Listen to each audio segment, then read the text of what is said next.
What are the implications, you think, for AI on the labor forces of geek companies, not geek companies? In some ways, people may think embracing this technology is basically training their next, someone who's ultimately, or a technology is going to take their jobs. And a lot of the conventional wisdom is that's going to be engineers and coders and kind of, what's traditionally considered white collar jobs and so forth. So how do you think about those dynamics, especially as it pertains to just the geek way and the success of today's companies?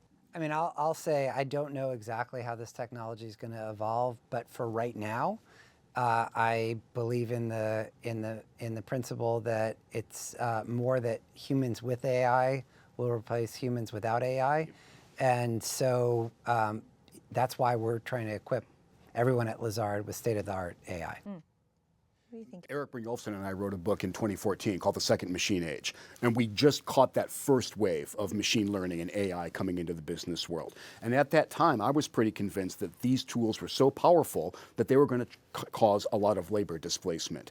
And Jeff Hinton, one of the godfathers of machine learning, said in 2016 or 2017, we should stop training radiologists. Their pattern detection skills are pretty soon going to be outpaced by what we can do with old-fashioned machine learning.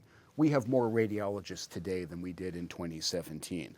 So what I learned from that, what I try to take away, is that when creative destruction happens, when profound innovation happens, the destruction part is always easier to see than the creation part. And we've had how many extraordinarily powerful technologies come into the economy, and our biggest problem throughout the economy right now in 2025, we generally can't find enough people to do the work. We're at historically low levels of unemployment. Now, there are changes within. There are some industries that go up, that go down. There are job categories that rise and fall. And with generative AI, the sweet spot for that technology seems to be a bit higher in the education ladder and the wage ladder than previous technologies. Do I anticipate that we're not going to need any more computer programmers in 5 years?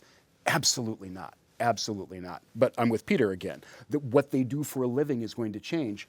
That's always the case. Do you think that these types of companies make people or make companies more competitive in the world of AI? In other words, are the geek companies of today going to be the ones that are able to ingest this technology and be more kind of survival of the fittest than the old industrial unless the legacy companies, unless the great companies of the 20th century in America, forgive me, I'll use my own words, unless they learn how to get geekier, we're going to see the same thing that we've been seeing, which is this ridiculous concentration of value creation in a really small geographic area.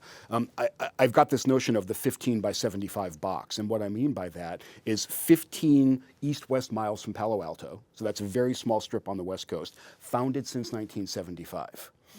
That 15 by 75 box has been responsible for more than 75% of the total stock market appreciation in American companies in the 21st century. This is an extraordinary concentration of value creation. Unless the rest of the economy gets on board, I think that concentration is going to continue.